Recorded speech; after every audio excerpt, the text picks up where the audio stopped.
Welcome to Captain Agro friends. Hello guys, कैसे हो आप सभी लोग। मैं आप सभी का वेलकम करता हूं यूट्यूब चैनल कैप्टन एग्रो में। आज हम पढ़ेंगे सिप। क्या पढ़ेंगे भाई? सिप पढ़ेंगे। सिप, और इसको हिंदी में क्या बोलते हैं भाई? भेड़ बोलते हैं। क्या बोलते हैं? भेड़। तो आज हम पढ़ेंगे सिप। इससे पहले देखो, हमने पशुपालन में, एनिमल हस्बेंड्री में क्या क्या पढ़ लिया। हमने पढ़ा काऊ, गाय हमारी माता है। उसके बाद हमने पढ़ा बफेलो। बफेलो में क्या पढ़ा? बेबी को भैंस पसंद है। उसके बाद हमने पढ़ा गोट, और गोट मानी बकरी, और बकरियां हमने चराई है। और उसके बाद हम पढ़ेंगे सिप, भेड़ हम पढ़ेंगे आज। तो देखो, काऊ जो है ये आपका 2 वीडियो लेक्चर में कंप्लीट, बफेलो 1 वीडियो लेक्चर में कंप्लीट, गोट 1 वीडियो लेक्चर में कंप्लीट, और जो सिप है ये भी आपका आज 1 वीडियो लेक्चर में कंप्लीट हो जाएगा। तो जिन स्टूडेंट ने अब तक इन वीडियोस को नहीं देखा है, आप इन वीडियोस को जरूर देखें, क्योंकि यारो आपको पता है कि जो एनिमल हस्बेंड्री है उसका बड़ा पोर्शन कंप्लीट हो जाएगा अगर आप इन चारों को पढ़ लोगे तो। इसके बाद में क्या बचेगा? तो इसके बाद में बचेगा मुर्गी पालन। मुर्गी पालन हम पढ़ेंगे। उसके बाद क्या पढ़ेंगे? उसके बाद हम पढ़ेंगे रोग पढ़ेंगे। फिर रोग के बाद क्या पढ़ेंगे सर? रोग के बाद हम औषधियां पढ़ेंगे। और सर जब औषधियां हो जाएगी तो औषधियों के बाद देखो हम पढ़ेंगे डेयरी। क्या पढ़ेंगे? डेयरी साइंसेज हम पढ़ेंगे, जिसमें हमारा एनिमल हस्बेंड्री कंप्लीट हो जाएगा। जिस तरीके से आप लोगों ने इन वीडियोस को प्यार दिया है बिल्कुल अच्छे से, अगर आप देते रहे तो आपको जल्दी मुर्गी पालन पढ़ा दिया जाएगा, रोग पढ़ा दिए जाएंगे, औषधियां पढ़ा दी जाएगी, और डेयरी साइंसेज आपको पढ़ा दिया जाएगा।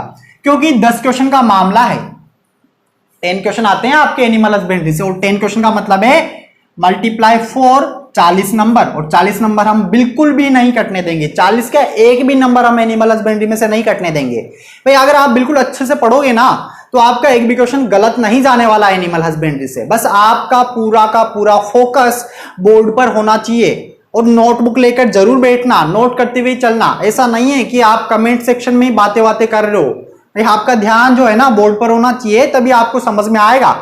तो करें स्टार्ट।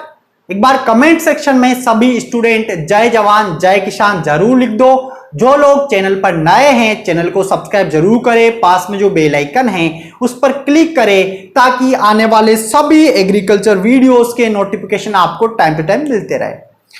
चलिए भाई स्टार्ट करते हैं। शेयर कर दो भाई, अधिक से अधिक लाइक कर दो। देखो यार, जितना शेयर करोगे ना उतने ज्यादा स्टूडेंट हमारे साथ जुड़ेंगे और उतना ही पढ़ने में मजा आएगा। तो शेयर कर दो सभी, अपने जितने भी भाई बहन हैं सबको शेयर कर दो, क्योंकि आज हम पढ़ेंगे भेड़।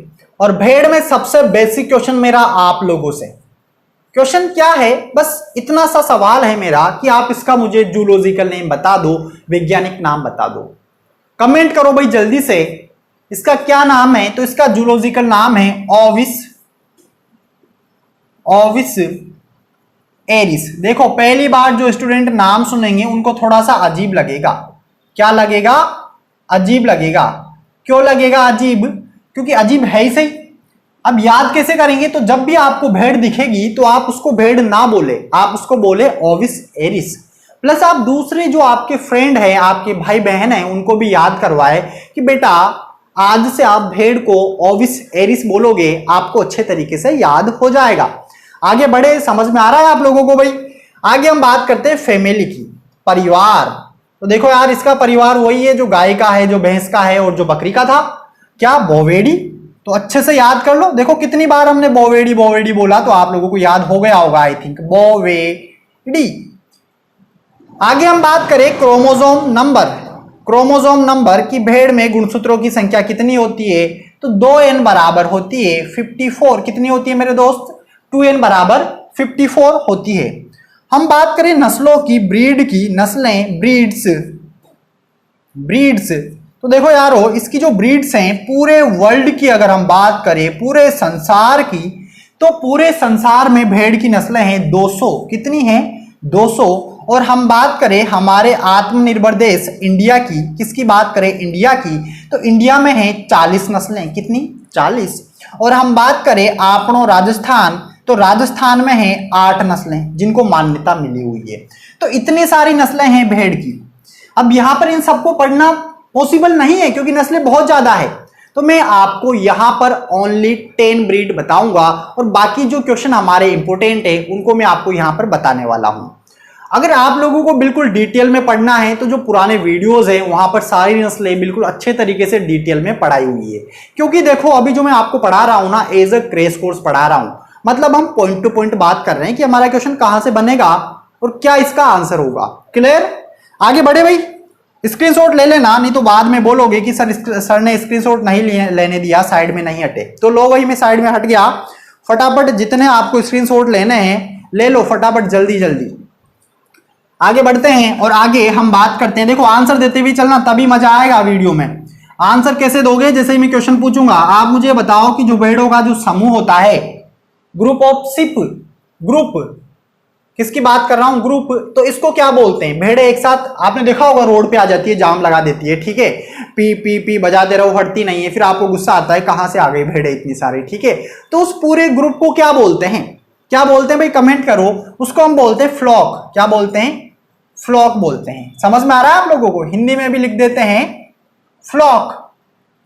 आगे बढ़ते हैं। आगे मैं बात करूं बॉडी टेम्परेचर, बॉडी टेम्परेचर की, इसके शरीर का तापमान कितना होता है? तो भाई नापा है किसी ने शरीर का तापमान? इसके शरीर का जो टेम्परेचर होता है वो होता है 38.9 डिग्री सेल्सियस। अब आप बोलोगे कि सर हमने तो 39 पढ़ा है। तो कोई बात नहीं, दोनों में से जो आपको सही लगे वो उतार लेना। किसी किताब में 39 लिखा होता है, किसी में 38.9 डिग्री सेल्सियस लिखा होता है। बट हम बात करते हैं पॉइंट की कि फ़ारेनहाइट में बताओ सर। तो देखो फ़ारेनहाइट में होगा 102 डिग्री फ़ारेनहाइट। कितना होगा? 102 डिग्री फ़ारेनहाइट। आगे बढ़ते हैं और आगे हम बात करेंगे रेस्पिरेशन रेट, मतलब श्वास दर। श्वास दर 1 मिनट में कितनी बार श्वास लेती है? किसी ने चेक किया क्या भाई? नाक के आगे ऐसी उंगलियां लगा के ऐसे किया किसी ने चेक? कितनी बार लेती है भेड़ श्वास 1 मिनट में? तो 1 मिनट में श्वास लेती है भेड़ 14 से 22 बार। कितनी बार? 14 से 22 बार प्रति मिनट।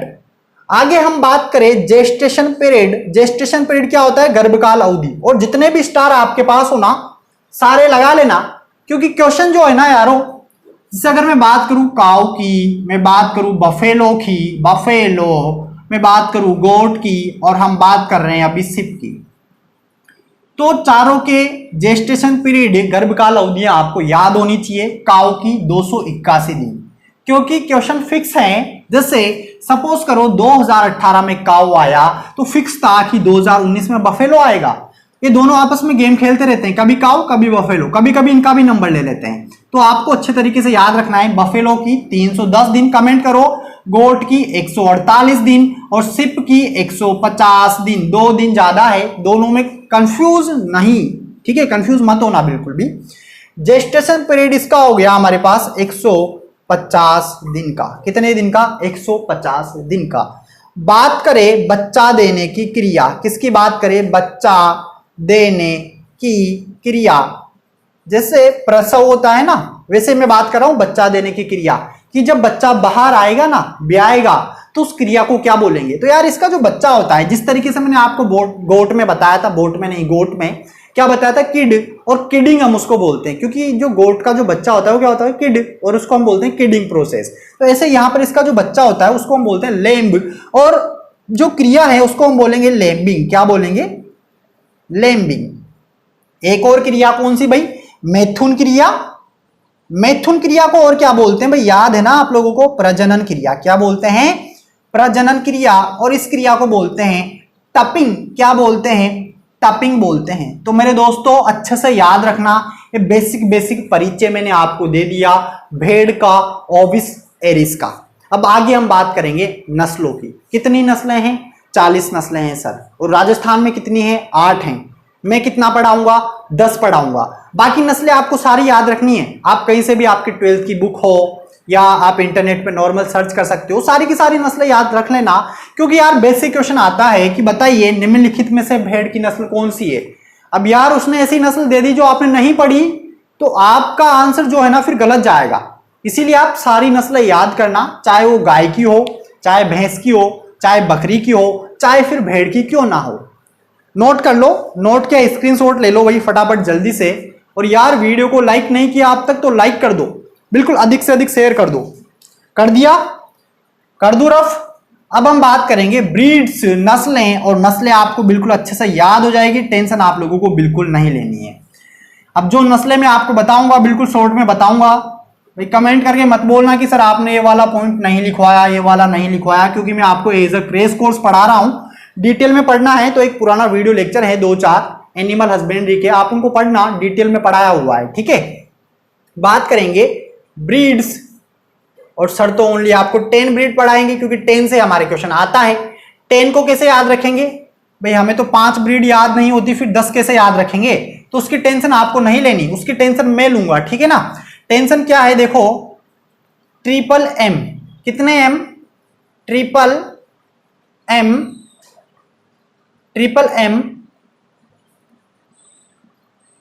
जेसी सान, ट्रिपल एम जेसी सान, मेरे साथ बोलो, ट्रिपल एम जेसी सान लोही की, किसकी, लोही की। ट्रिक याद हुई या नहीं हुई, सबसे पहला वर्क कि आप ट्रिक याद करो, आगे का बाद में देखेंगे। ट्रिक क्या है, ट्रिपल एम जेसी सान लोही की। ट्रिपल एम जैसी जो शान है ना वो किसकी है, लोही की है। समझते हैं क्या है इनका मतलब, क्या कहना चाहते हैं ये। तो देखो ये 3 भाई है, तीनों का नाम अलग अलग है। ये तो है मारवाड़ी, ये कहां का है, ये मारवाड़ी का है, ये मालपुरा का है, मालपुरा, और ये मगरा का है, ठीक है। तीनों भाई मारवाड़ी, मालपुरा, मगरा, और इनके जैसी जो शान है ना वो सिर्फ लोही की है। क्यों है शान वो मैं आपको बताऊंगा, ठीक है। अब जैसी, तो यार जैसी भी कम नहीं है, जैसी है जैसलमेर, जैसलमेर की, जैसलमेर। और सी मतलब है चौकला, क्या मतलब है, सी मतलब चौकला, एस मतलब सोनाड़ी, कौन सी नाड़ी, सोनाड़ी, और ए मतलब अविवस्त्र, दूसरे का मतलब है अवि कालीन, अवि कालीन, और लोही, और एन मतलब है नेलोर, नेलोर, और लोही एक अपने आप में अलग से ब्रीड है, लोही। और की से हमें मतलब नहीं है, की को लगा दो गोला। तो देखो इस तरीके से आप याद करोगे, मेरे साथ बोलो, ट्रिपल एम जैसी शान लोही की, और क्या बोलोगे, 3 भाई है जो, एक तो मारवाड़ी, एक मालपुरा, एक मगरा, बहुत बढ़िया शान है तीनों की। अब जैसी जैसलमेर, चोकला, शान सोनाड़ी, अविवस्त्र, अविकालीन, नेलोर, और लोही, और की को लगा दो क्रॉस खतरा। हो गया भाई आपको याद। सबसे पहला वर्क नस्लें याद करो, बाकी मैं याद करवाऊंगा आपको। नोट कर रहे हो क्या, स्क्रीनशॉट ले लो भाई फटाफट, जल्दी से स्क्रीनशॉट ले लो, फिर आगे बढ़ेंगे हम। ले लिया, हाँ बिल्कुल, मुझे पता है स्क्रीनशॉट लेने में बिल्कुल पीछे नहीं रहते आप, ठीक है। आगे बढ़े भाई, आगे हम एक एक नस्ल को यहां पर अच्छे तरीके से देखने वाले हैं। रफ कर देता हूं मैं इसको। अब देखो यहां पर जरूरी नहीं है कि मैं आपको पहले मारवाड़ी पढ़ाऊंगा, फिर मालपुरा पढ़ाऊंगा, फिर मगरा पढ़ाऊंगा, फिर जैसलमेरी, फिर चोकला। मैं रेंडमली कोई सी भी आपको पढ़ा दूंगा, क्लियर है ना आप। लेकिन अपने नोटबुक में आप इसी ट्रिक के अकॉर्डिंग उनको जमाना, ताकि आप लोगों को अच्छे तरीके से याद हो सके, क्लियर। आगे बढ़ते हैं, और सबसे पहली नस्ल हमारे पास आती है, कौन सी आती है सबसे पहली, मारवाड़ी। तो हेडिंग डाल लो यारो, मारवाड़ी नंबर 1, मारवाड़ी। और मारवाड़ी का जो उत्पत्ति स्थान है वो क्या है, बोलो, पंजाब और राजस्थान। क्या है, पंजाब व राजस्थान।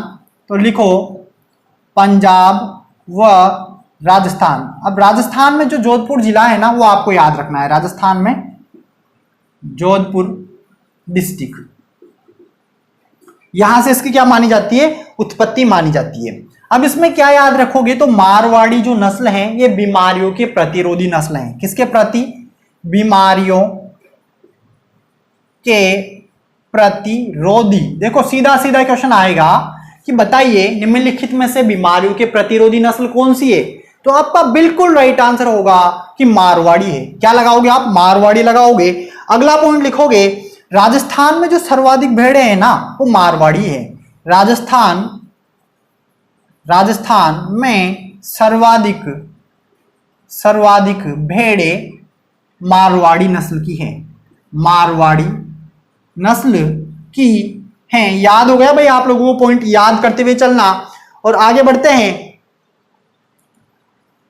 यूरोप में चलते हैं, ठीक है, यूरोप घूमने चलते हैं। और यूरोप में जो इसकी ऊन है ना, ऊन, उसको जोरिया बोला जाता है। क्या बोला जाता है? जोरिया।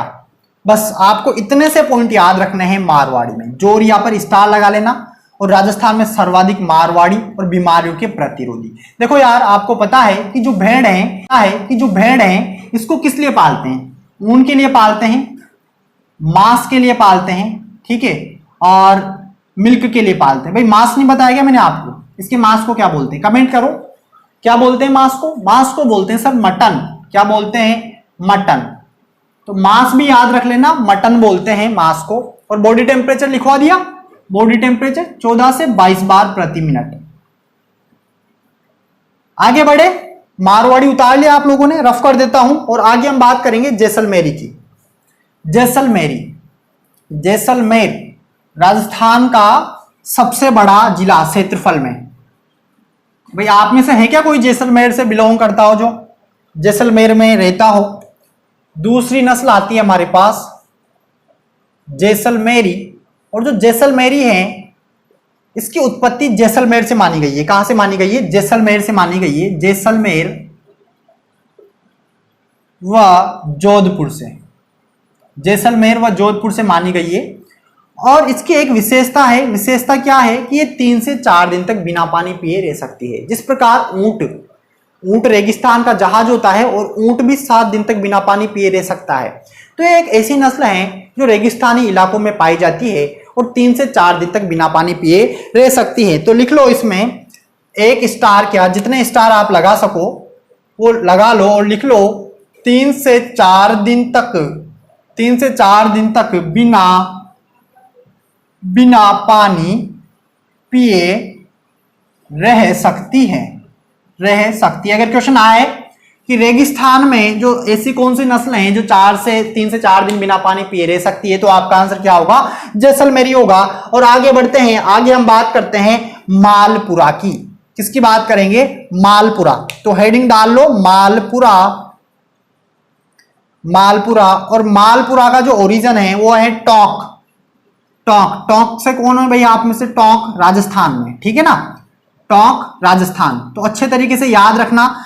इसमें आपको क्या याद रखना है? तो इसमें आपको याद रखना है मांस के लिए उपयुक्त है और इसकी ऊन से गलीचे बनाए जाते हैं। तो एक तो स्टार लगा लो कि जो इसकी ऊन होती है ना, ऊन का प्रयोग गलीचे बनाने में किया जाता है। किसमें किया जाता है? गलीचे बनाने में किया जाता है। और मांस भी इसका अच्छा होता है, मांस उपयुक्त। तो ये हमारी हो गई कौन सी? मालपुरा हो गई। भाई याद करते हुए, याद साथ में कर लेना ताकि अच्छे तरीके से याद हो जाए। जैसे जैसलमेर का ओरिजिन जैसलमेर और जोधपुर है, 3 से 4 दिन बिना पानी पिए रहेगी। उसके बाद मालपुरा, टोंक इसका ओरिजिन है, ऊन का उपयोग इसका गलीचे बनाने के लिए, स्टार लगा लेना, गलीचे बनाए जाते हैं इसकी ऊन से। और मांस के लिए उपयुक्त नस्लें। लास्ट में एक टेबल बनवा दूंगा जिससे आपको पता चल जाएगा कि कौन सी तो मांस के लिए पाली जाती है, कौन सी ऊन के लिए, कौन सी दोनों के लिए। आ रहा है आप लोगों को समझ में? आगे बात करेंगे मोस्ट इंपोर्टेंट चोकला की। किसकी बात करेंगे? चोकला। और चोकला अपने आप में एक मोस्ट इंपोर्टेंट ब्रीड है। किसकी ब्रीड है? सिप की ब्रीड है। तो लिख लेना चोकला, 4th नंबर की चोकला। और चोकला का ओरिजिन है शेखावाटी क्षेत्र में कौन कौन से जिले आते हैं? तो आप लिख देना चूरू, सीकर,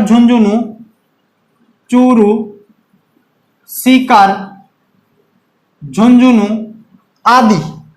आदि जिले किसमें आते हैं? शेखावाटी क्षेत्र में आते हैं। तो यहां से इसकी उत्पत्ति मानी जाती है। और इसको राजस्थान की मरीनो कहा जाता है। क्या बोला जाता है? स्टार लगा लो, राजस्थान की मरीनो किसको कहा जाता है? तो किसको कहा जाता है? चोकला को कहा जाता है।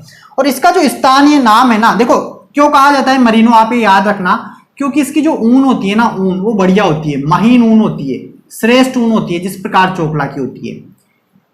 इसका जो स्थानीय नाम है, स्थानीय नाम वो क्या है? तो है छापर। क्या है? छापर। तो याद रखना छापर इसका स्थानीय नाम हो जाएगा। इसकी और विशेषता की बात करें तो इसमें देखो रोमन नाक पाई जाती है। नाक कैसी होगी? रोमन। रोमन मतलब तोते जैसी नाक है तेरी, रोमन नाक। और इसके जो सींग है ना, सींग वो नहीं होते, मतलब सींग रहित नस्ल है, सींग रहित नस्ल हैं। आगे बढ़ते हैं भाई, और आगे हम बात करेंगे, कितनी हो गई हमारी? 4 नस्लें हो गई। और आगे हम बात करेंगे लोही की।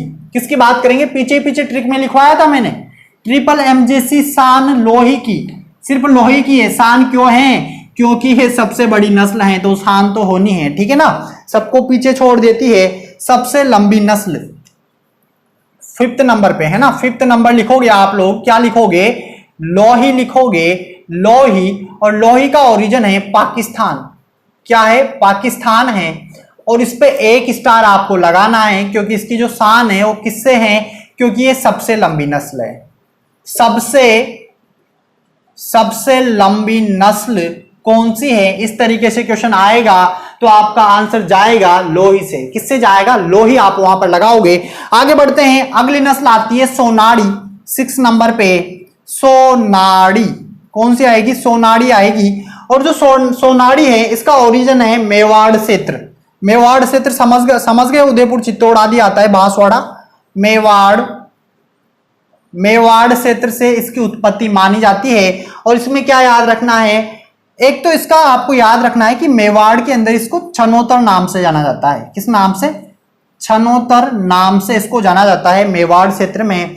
और संख्या के आधार पर राजस्थान में दूसरे नंबर की नस्ल है। जैसे मारवाड़ी हमने देखा था, फिर मारवाड़ी के बाद कौन सी? दूसरे नंबर की। लिख लो, राजस्थान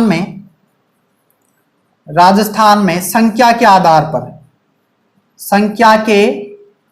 आधार पर दूसरे नंबर की नस्ल हैं। नोट कर लो भाई फटाफट। स्क्रीनशॉट लेना चाहो तो स्क्रीनशॉट ले लो जल्दी से। फिर आगे हम बात करेंगे अगली नस्लों की। समझ में आ रहा है आप सभी लोगों को? दिखाई तो दे रहा है ना भाई आप लोगों को? लोही हो गई, सोनाड़ी हो गई, 6 नस्लें हमने पढ़ ली। 4 नस्लें और हैं जो हम फटाफट जल्दी से पढ़ लेंगे। इसके बाद हेडिंग डालो मगरा। 7 नंबर पे मगरा डाल लो, मगरा। और मगरा का जो ओरिजिन है वो है नागौर व बीकानेर। इसको बीकानेरी नस्ल भी बोला जाता है। नागौर व बीकानेर इसका ओरिजिन है।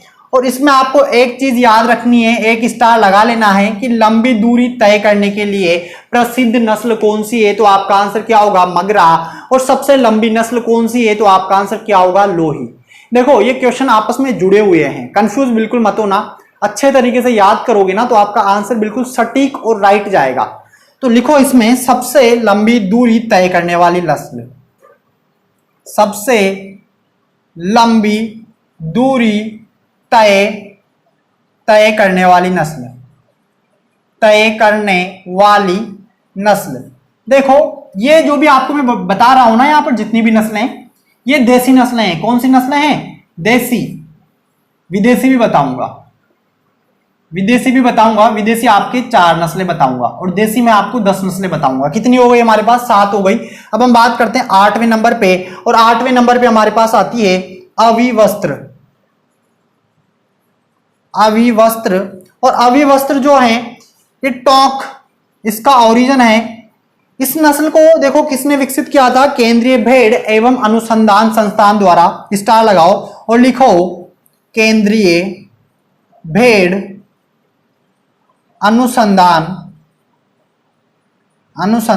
संस्थान द्वारा इसको डेवलप किया गया है। देखो इसका क्रॉस किस किस से करवाया गया है तब जाके नस्ल बनी, क्योंकि एक संकर नस्ल है। कौन सी नस्ल है? संकर नस्ल है। और इसकी प्राप्ति हुई थी चोकला का क्रॉस एक विदेशी नस्ल है रोम्बुलेट से करवाया था, तब जाके कौन सी नस्ल की प्राप्ति हुई? अविवस्त्र नस्ल की प्राप्ति हुई। इसको शॉर्ट में बोलते हैं CSWRI। आगे बढ़ते हैं, केंद्रीय भेड़ व ऊन अनुसंधान संस्थान। ठीक है, इस तरीके से आप याद रखना, केंद्रीय भेड़ व ऊन अनुसंधान संस्थान। आगे बढ़े भाई, हमारी कितनी नस्लें हो गई, 8 हो गई। और हम बात करते हैं 9 नंबर पे, और 9 नंबर पे नस्ल आती है अविकालीन। अविकालीन, और अविकालीन भी जो एक तरीके से विकसित की है वो केंद्रीय भेड़ व ऊन अनुसंधान संस्थान द्वारा की गई है। ये भी एक क्रॉस है, क्रॉस से डेवलप की गई है। आप इसका ओरिजिन लिख लो पहले, टॉक, ठीक है। और ये किससे बनाई गई है, तो इसका जो है एक तरीके से संकर वो है मरीनो। मरीनो का क्रॉस किससे करवाया, मालपुरा से करवाया। किससे करवाया, मालपुरा से। तो कौन सी नस्ल की प्राप्ति हुई है, अविकालीन नस्ल की प्राप्ति हुई है। ये 9 और 10 नंबर पे हमारे पास आती है नेलोर। कौन सी नस्ल आती है, नेलोर आती है, नेलोर।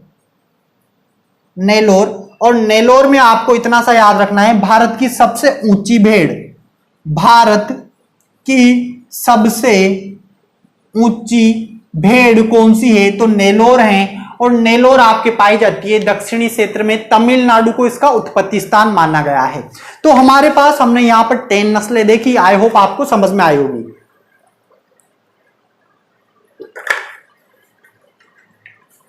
देखो छोटे छोटे क्वेश्चन बन रहे हैं बहुत सारे, जैसे सबसे लंबी नस्ल लोही हो गई, सबसे एक तरीके से ऊंची नस्ल कौन सी हो गई, नेलोर हो गई। तो इस तरीके से आप इन नस्लों को याद रखना। सबसे ज्यादा दूरी तय करने वाली मगरा हो गई। नॉर्मल बेसिक क्वेश्चन पूछेगा वो, इसीलिए आप इनको अच्छे तरीके से याद रखना और अच्छे से याद कर लेना, नोट कर लेना। आगे बढ़ते हैं, आगे हम बात कर लेते हैं 2-3 नस्लें हमारे पास कौन सी है, विदेशी नस्लें हैं, उनको हम पढ़ लेते हैं। यहां पर विदेशी नस्लें डाल लो, हेडिंग विदेशी, एक्जोटिक ब्रीड हम इनको बोलते हैं। 3 नस्लें हैं जो इंपॉर्टेंट है, ठीक है। तीनों को मैं आपको बता देता हूं। सबसे पहली नस्ल आती है विदेशी नस्लों में, कौन सी आती है, सबसे पहली नस्ल आती है मरीनो। और मरीनो एक जानी मानी नस्ल है, इसका नाम आपने सुना होगा। इसका उत्पत्ति स्थान है स्पेन, फ्रांस में, स्पेन फ्रांस में। तो ओरिजिन अच्छे से याद रखना, मरीनो। और मादा सींग रहित होती है, नर में सींग होते हैं, ठीक है ना, स्टार लगा के लिखो, मादा सींग रहित, सींग रहित। और जो नर होता है ना, नर नर इसमें घुमावदार सींग होते हैं। कैसे होते हैं, घुमावदार सींग। इसके सींग घूमे रहते हैं, ऐसे सीधे नहीं रहते, ठीक है। इस तरीके से सीधे सींग नहीं होंगे इसके सींग इस तरीके से घूमे रहेंगे। तो अच्छे तरीके से याद रखना, इस नस्ल की खास विशेषता है कि मादा तो सींग रहित होगी और नर में घुमावदार सींग होंगे। बताओ कौन सी नस्ल है, तो आंसर क्या होगा, मरीनो होगा। और विश्व में सबसे महीन ऊन देने वाली जो नस्ल है वो कौन सी है, मरीनो। इसीलिए राजस्थान में चोकला को क्या बोला जाता है, मरीनो की संज्ञा दी गई है, क्योंकि जो चोकला है ना उसकी भी ऊन महीन होती है। तो इसमें लिखो, विश्व में सबसे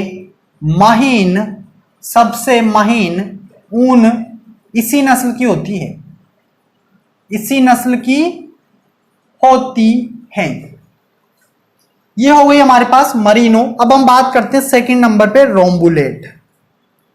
रोम्बुलेट, और जो रोम्बुलेट है इसकी उत्पत्ति भी कहां से मानी गई है, स्पेन से मानी गई है। और यह एक ड्यूअल पर्पस ब्रीड है। कैसी ब्रीड है, दोहरे उद्देश्य के लिए इसको पाला जाता है। अभी लास्ट में एक टेबल बनवाऊंगा जिसमें लिखवा दूंगा कौन सी दोहरे उद्देश्य वाली है, कौन सी दूध वाली है, कौन सी मांस वाली है, कौन सी कारपेट वाली है, इस तरीके से। आगे बढ़ते हैं, और अगली नस्ल आती है कराकुल। 3rd नंबर पे ये क्वेश्चन पूछा गया है कि बताइए कराकुल किसकी नस्ल है। देखो बहुत सारे स्टूडेंट को नस्ल याद नहीं हो पाती, जिसकी वजह से आंसर गलत जाता है। अगर क्वेश्चन आ गया कि कराकल नस्ल किसकी है, बच्चा अगर गाय लगा देगा तो गलत जाएगा, भैंस लगा देगा तो गलत जाएगा, बकरी लगाएगा तो गलत जाएगा, भेड़ लगाएगा तब जाके सही जाएगा। तो आप लोग अच्छे से याद रखना, आपको भेड़ लगाना है। मध्य एशिया इसका ओरिजिन है, मध्य एशिया। और इसमें भी जो है ना मादा में सींग नहीं होते, मादा सींग रहित हैं, मादा सींग रहित, नर में सींग होते हैं। और इसको पेल्ट के लिए पाला जाता है। किसके लिए पाला जाता है, पेल्ट के लिए। तो ये हमारे पास इसकी नस्लें हो गई। अब हम बात कर लेते हैं कुछ मोस्ट इंपोर्टेंट 2-3 क्वेश्चन है जिनके आंसर आप लोगों को देने हैं, ठीक है। स्क्रीनशॉट ले लो भाई फटाफट जल्दी से, फिर आगे बढ़ेंगे हम। ले लिया ना भाई स्क्रीनशॉट। अब 2-3 क्वेश्चन आप लोगों के लिए हैं जिनके जवाब आपको मुझे देने हैं, ठीक है ना, कमेंट सेक्शन में अभी फटाफट जवाब देना। भेड़ की आंखों के चारों ओर से ऊन को काटना क्या कहलाता है? क्या है मेरा क्वेश्चन आप लोगों से, भेड़ के आंखों के चारों ओर के बाल काटना क्या कहलाता है? क्या कहलाता है? कमेंट करो जल्दी से, 5 सेकंड आप लोगों के पास है, जल्दी से जल्दी कमेंट करो और आंसर दो फटाफट। क्या बोलेंगे उसको? हो गए 5 सेकंड। उसको बोलेंगे आइंग। क्या बोलेंगे? आइंग। आंसर में लिखना, आंसर आइंग बोलेंगे, आइंग। अच्छे तरीके से याद रखना। अगला मेरा सवाल आप लोगों से, अगला सवाल है भेड़ के सिस्न के चारों ओर ऊन काटना। क्या है भाई? अगला क्वेश्चन है भेड़ के सिस्न के चारों और ऊन काटना क्या कहलाता है? कमेंट करो भाई जल्दी से जल्दी, वापस 5 सेकंड आप लोगों के लिए, जल्दी से कमेंट करो। जो सिस्न होता है भेड़ का, उसके चारों ओर की ऊन को काटना क्या कहलाएगा? तो उसको बोलेंगे रिंगिंग। क्या बोलेंगे भाई? रिगिंग बोलेंगे, रिगिंग। क्या बोलेंगे? रिगिंग। अच्छे तरीके से याद रखना। आगे बढ़ते हैं और अगला क्वेश्चन मेरा आप लोगों से, भेड़ के ऊन उतारने की क्रिया को क्या बोलते हैं? भेड़ के ऊन उतारने की क्रिया को क्या बोलते हैं? कमेंट करो जल्दी से, 5 सेकंड। 5 4 3 2 1। क्या होगा? राइट आंसर होगा शेयरिंग। क्या होगा? शेयरिंग। हम इसको बोलेंगे, हिंदी में लिख लो शेयरिंग। क्वेश्चन भी याद रखना, भेड़ के ऊन उतारने की क्रिया को शेयरिंग बोलते हैं। अगला क्वेश्चन आता है मरी हुई भेड़ से ऊन प्राप्त करना। मरी हुई भेड़ से ऊन प्राप्त करना। देखो यार, जब भेड़ मर जाती है ना, तो मरने के बाद भी उसकी ऊन को उतारा जाता है, तो उस क्रिया को क्या बोलते हैं? उस क्रिया को बोलते हैं पुल्ड ऊन। क्या बोलते हैं? पुल्ड ऊन। PULLED ऊल। ये क्या हो जाएगा? हमारा राइट आंसर हो जाएगा। तो ये हमारी क्या हो गई? भेड़ कंप्लीट हो गई। आई होप आप लोगों को समझ में आया होगा। जिस टेबल के लिए मैं बोल रहा हूं, वो टेबल आपको इंस्टाग्राम पोस्ट पर या टेलीग्राम पर आपके लिए डाल दी जाएगी, आप वहां से देख लेना, जिसमें आपको पता चल जाएगा कि कौन सी तो मांस के लिए पाली जाती है, कौन सी दोहरे उद्देश्य वाली है, कौन सी दूध के लिए पाली जाती है, कौन सी कारपेट के लिए पाली जाती है, कौन सी गलीचे बनाने के लिए पाली जाती है। इस तरीके से आपको सब कुछ वहां से मिल जाएगा। आई होप आपको भेड़ अच्छे तरीके से समझ में आया होगा। अगर आपका कोई भी डाउट है तो आप मुझे कमेंट कर सकते हैं, उसका आंसर आप लोगों के लिए दिया जाएगा। देखो यहाँ पर हमारे चारों एनिमल कंप्लीट हो गए। हमने क्या क्या पढ़ा? हमने काऊ पढ़ा, फिर हमने बफेलो, फिर गोट पढ़ा, और आज हमने सिप पढ़ लिया। आई होप चारों आपको समझ में आया होगा। और आगे हम पढ़ेंगे मुर्गी पालन।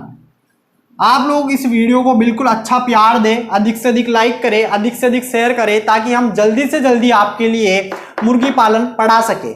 तो गाइस, आप इस वीडियो को फुल लाइक करना, अधिक से अधिक शेयर करना। जो लोग चैनल पर नए हैं, चैनल को सब्सक्राइब करना, पास में जो बेल आइकन है उस पर क्लिक करना, ताकि आने वाले सभी वीडियोस के नोटिफिकेशन आपको टाइम टू टाइम मिलते रहे। इसके अलावा मेरा जो दूसरा चैनल है, सेकंड चैनल लव प्रकाश गोम में, उसको सब्सक्राइब जरूर करें, लिंक नीचे डिस्क्रिप्शन में है। और इंस्टाग्राम पेज पर फॉलो जरूर करें, क्योंकि वहां पर भी एग्रीकल्चर के लेटेस्ट अपडेट आपको मिलते रहेंगे गाइस। और बिल्कुल बिंदास होकर पढ़ते रहे, बिल्कुल टेंशन फ्री होकर। देखो, एग्जाम की टेंशन आप मत लो कि एग्जाम कब होगा, आप इतनी टेंशन लो कि मैंने कितना पढ़ा है और मुझे अब कितना पढ़ना है। आप सिर्फ कर्म करते रहो, मतलब आप अपने सिलेबस के अकॉर्डिंग पढ़ाई करते रहो। बिल्कुल अच्छे से पढ़ोगे तो सिलेक्शन अच्छी जगह हो जाएगा और बिल्कुल जिंदगी बन जाएगी, संवर जाएगी।